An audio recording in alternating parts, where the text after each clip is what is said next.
Bonjour à tous, je suis Didier Mazier, je vous souhaite la bienvenue, je vous remercie pour votre fidélité à cette chaîne, j'espère que vous avez passé de bonnes vacances et que vous êtes en pleine forme pour cette rentrée d'août 2021. Alors n'oubliez pas de partager ces vidéos, en particulier sur les réseaux sociaux, sur LinkedIn, sur Facebook, sur Instagram, sur Twitter, et sur tous les autres réseaux sur lesquels vous pouvez être.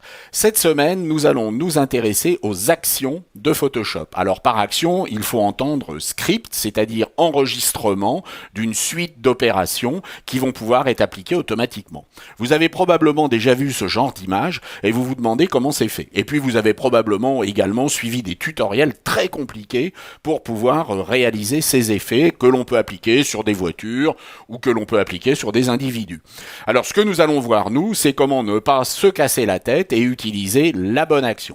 Cela demande d'être assez méticuleux pour quelques points de détail, mais Photoshop va faire le travail pour vous. Alors mettons-nous au boulot dès à présent. La première chose que vous remarquez, si vous êtes attentif, c'est que mon Photoshop ici est en anglais. Alors pourquoi est-il en anglais ? Bien tout simplement parce que l'action a été créée par des gens qui viennent des États-Unis ou d'autres pays qui parlent en anglais, et qui donc va faire appel à des noms sur les calques et sur différentes opérations qui sont en anglais. Donc plutôt que d'avoir tout à traduire, il est plus facile de passer Photoshop en anglais. Comment faire pour passer Photoshop en anglais ? Eh bien, vous allez voir que c'est très simple. Dans le dossier de l'application Photoshop, il y a un dossier local et puis il y a ici les langues qui sont installées. Et dans le dossier que vous allez utiliser, il y a les support files. Et dans les support files, vous avez ici un fichier avec un nom assez compliqué et une extension DAT. Vous allez simplement renommer l'extension de ce fichier en BAK. Vous allez ensuite confirmer, vous allez relancer Photoshop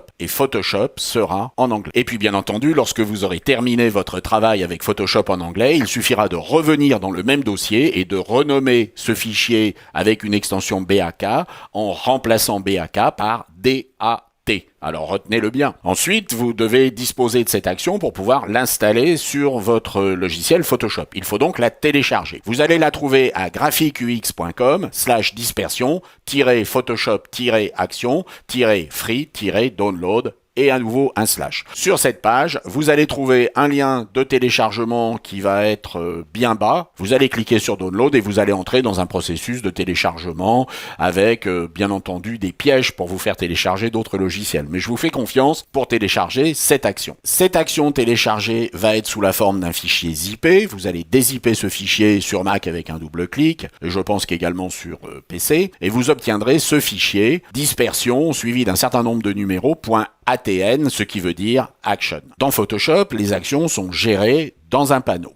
Pour afficher ce panneau, dans le menu Windows, en français ça serait fenêtre, vous avez les actions. Nous allons importer l'action que nous avons téléchargée en choisissant en anglais Load Actions. Et puis nous allons aller chercher le fichier dispersion. Pour faire fonctionner cette action, il va falloir prendre un certain nombre de précautions que nous allons maintenant voir ensemble. Premièrement, il faut que votre image ait une taille suffisante. Ici, dans la taille de l'image, vous voyez qu'on a une image qui est très grande, qui fait 7000 pixels par 4000 pixels. C'est un peu trop grand, donc on peut le réduire, mais ne passez pas pour la plus petite dimension en dessous de 2000 pixels. À mon avis, vous risquez d'avoir des petits embêtements de scripts qui ne vont pas pouvoir se mettre en place compte tenu des dimensions. Nous avons donc maintenant une image de 2000 pixels et nous avons notre dispersion. La deuxième précaution à prendre est celle du nommage des calques. Nous avons un calque qui s'appelle Background. Il faut garder ce nom de Background et il va falloir créer un calque au-dessus de Background qui devra impérativement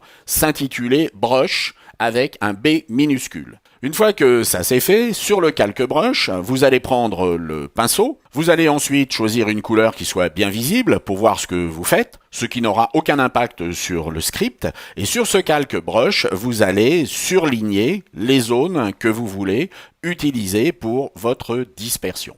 Nous voulons avoir toutes ces zones-là. Nous pouvons augmenter également légèrement la zone de dispersion. Et puis une fois que c'est fait, eh bien, il ne vous reste qu'à lancer votre action. Vous avez le choix entre des actions qui vont aller vers la gauche, des actions qui vont aller vers la droite, vers le haut et vers le bas. Donc left, right, up, down. Nous voulons, nous, aller vers la droite. Et nous allons lancer notre action en cliquant sur le bouton qui se trouve en bas. Et vous allez avoir une petite roue magique qui va tourner, il va se créer un nombre colossal de calques, et à la fin de l'action, vous aurez obtenu votre diffraction. Vous pouvez ensuite effectuer un nettoyage et si vous regardez ce qui se passe, vous constatez que nous avons par exemple ces taches noires que nous voulons supprimer. Eh bien, il suffira sur ce calque dispersion d'effectuer un masquage avec un pinceau où vous allez pouvoir effectuer votre masquage. Vous voyez que c'est quelque chose de relativement simple. Il faut simplement être méticuleux lorsque vous allez installer votre action. Il faut que Photoshop soit en anglais. Il faut renommer le calque brush sur lequel vous allez déterminer les zones pour lesquelles vous voulez une diffraction. Et puis, il faut également que votre image soit à une taille supérieure, à mon avis, à 2000 pixels. J'espère que cela vous a intéressé. N'abusez pas de cet effet parce que quand on va commencer à le voir beaucoup trop, eh bien, il va devenir démodé. Et je vous dis à la semaine prochaine. Au revoir.